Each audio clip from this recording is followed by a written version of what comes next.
मेरा नाम हुस्नुल माब है और मैं शिफा में तकरीबन 20 साल से एसी के शोबे से वाबस्ता हूँ। जिस तरह गर्मी बढ़ती है तो हम एसी की तरफ जाते हैं, लेकिन फिर हमारे दिल में ये सवाल आ जाता है कि अगर एसी लगाते हैं तो बिजली का बिल भी ज़्यादा आएगा। एसी तो आपने उस टाइम थोड़ी अपने हिसाब से बिजली बचा ली, लेकिन जब आप दोबारा एसी ऑन करते हैं तो वो फिर फुल लोड पे चला जाता है।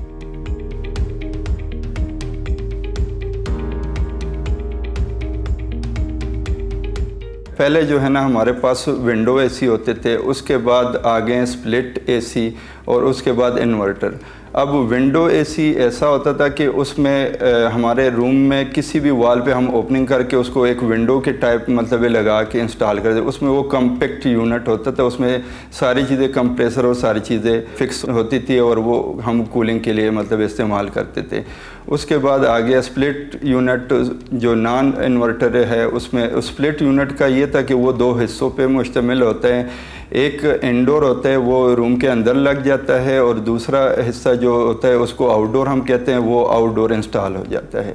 इसमें जो तीसरा किस्म जो इन्वर्टर के बारे में हम बताते हैं उसका ये है कि वो भी इंडोर आउटडोर यानी दो हिस्सों पे मुश्तमिल होता है, लेकिन वो उसकी जो एनर्जी कंजर्वेशन है वो लेस है।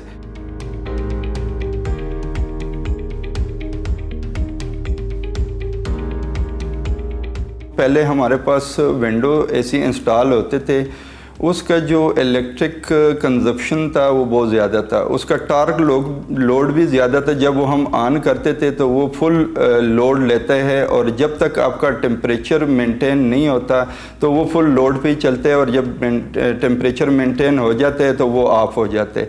तो उसका जो बार बार ऑन ऑफ होना, उसका मेंटेनेंस कास्ट भी बढ़ता है, और वो इलेक्ट्रिसिटी का जो ख़र्चा है वो भी ज़्यादा है। फिर उसके बाद हम आएंगे अभी स्प्लिट एसी, जो नॉर्मल स्प्लिट एसी है, उसके बारे में मैं ये बताऊंगा कि जब वो हम लोग इंस्टॉल कर देते हैं तो उसके बाद जब वो ऑन होता है तो फुल लोड पे ऑन हो जाते हैं। वो मतलब टेम्परेचर अगर आपने जो भी आपने सजेस्ट मतलब एडजस्ट किया है उस टेम्परेचर को मेंटेन करने तक वो फुल लोड पे मतलब वो ऑन होता है, और जब टेम्परेचर मेंटेन हो जाते हैं तो वो ऑफ हो जाता है।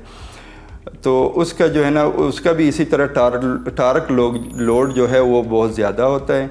इसके बारे में मैं तीसरे किस्म जो हमारा इन्वर्टर के बारे में अभी डिस्कशन होगी वो ये है कि वो एनर्जी लेस है, उसका जो ख़र्चा है उसका इलेक्ट्रिक कंजप्शन का वो बहुत कम है। अगर उसको हम जब स्टार्ट करते हैं तो जब उसको हम इंस्टॉल करके और उसके बाद जब उसको हम रनिंग में ले आते हैं तो जो टेम्परेचर हम एडजस्ट करके मेंटेन रखना चाहते हैं उसके लिए वो जब स्टार्ट लेता है तो वो मिनिमम से स्टार्ट ले लेता है, और अपने टेम्परेचर के मुताबिक वो अपने कंप्रेसर के स्पीड को बढ़ाता है।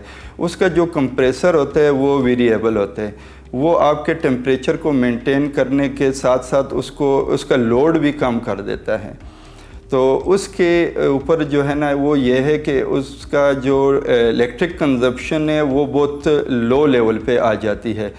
तो जब आपका टेम्परेचर मेंटेन होने के करीब हो जाता है तो जो इलेक्ट्रिसिटी लोड है वो डाउन की तरफ लेके जा रहे होते हैं, और जब आपका टेम्परेचर बिल्कुल कंफर्ट हो जाता है तो एक टाइम पे आके वो ऑटो भी हो जाते हैं। लेकिन जब दोबारा आपका टेम्परेचर ऊपर चला जाएगा उस एडजस्ट पॉइंट से तो वो फिर स्टार्ट लेगा, लेकिन मिनिमम लोड से। तो इसकी जो एनर्जी कंजर्वेशन है वो बहुत कम है।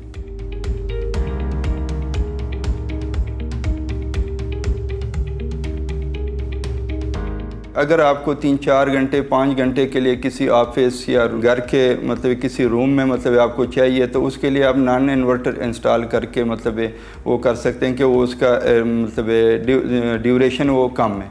लेकिन अगर आप उसको ज़्यादा देर के लिए इस्तेमाल करना चाहते हैं मतलब 8-10 घंटे 12 घंटे तो उसके लिए इन्वर्टर बेस्ट है।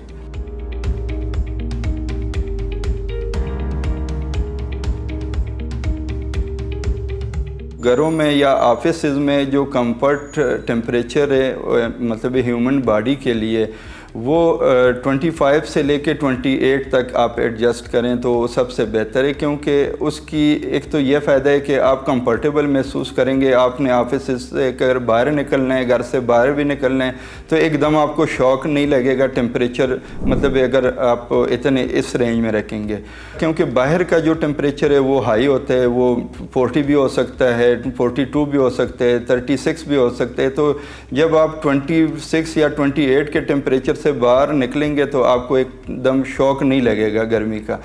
दूसरी बात ये कि जो इसके हवाले से कि जो टेम्परेचर हम 26-28 के दरमियान रखेंगे तो इसमें ये फ़ायदा होगा कि हमारा जो एसी है उसका जो एनर्जी एफिशिएंसी जो कंजप्शन है वो बहुत कम होगा।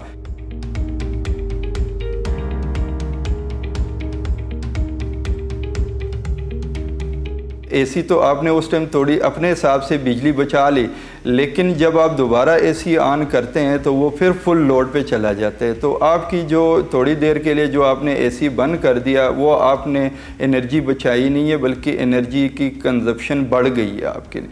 तो बेहतर ये कि आप एक टेम्परेचर को थोड़ा सा हाई रखें, मतलब एक कंफर्टेबल महसूस करने के लिए, और एसी को मतलब रेगुलर चलाए रखें।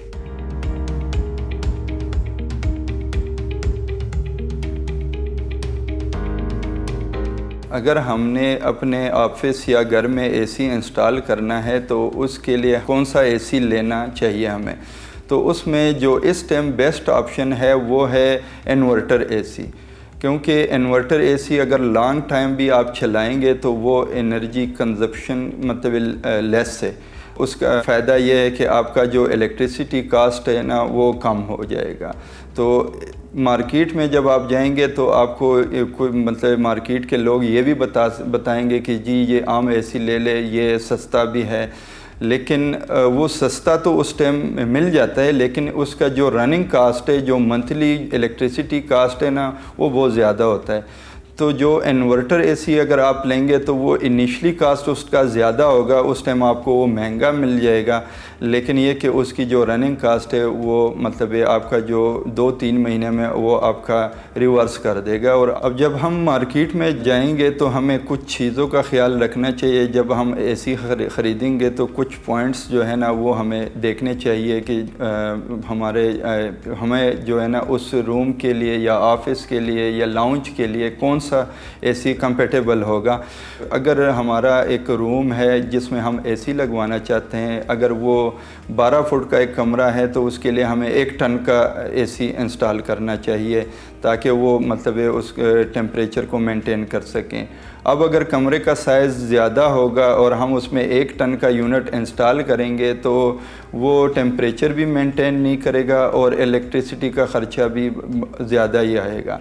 तो उस लिहाज से हमें जो यूनिट की कैपेसिटी है वो एरिया के ऊपर डिपेंड करते है कि आपका एरिया कितना है। वो फिर साइज़ जो है ना किसी को मतलब किसी बंदे से मशवरा या उनसे जिनसे आपने लेना है उनको बता के कि जी हमें इस एरिया के लिए कौन सा एसी बेहतर होगा कि हम वो एसी इंस्टॉल कर लें।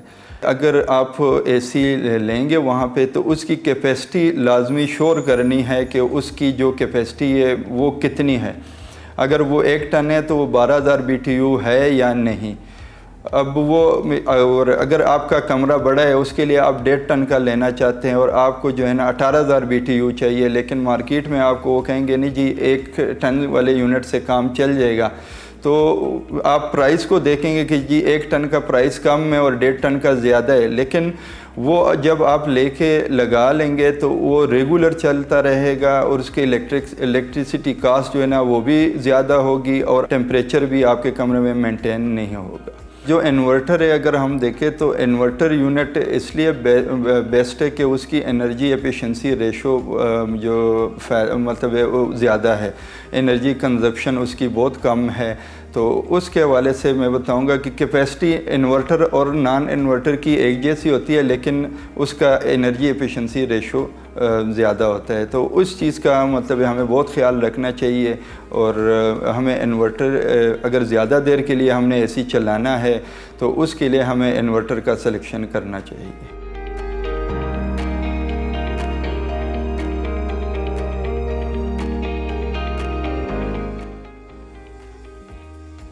T1 ये है कि वो 40 से 43 डिग्री सी जो बाहर का आउटडोर एम्बिएंट टेम्परेचर होता है उसमें वो कारआमद होता है, उसकी एफिशिएंसी बेहतर रहती है। अगर आपके बाहर का एम्बिएंट टेम्परेचर 43 से बढ़ जाता है तो उसके लिए फिर ये कि आप T3 मतलब यूनिट सेलेक्ट कर लें।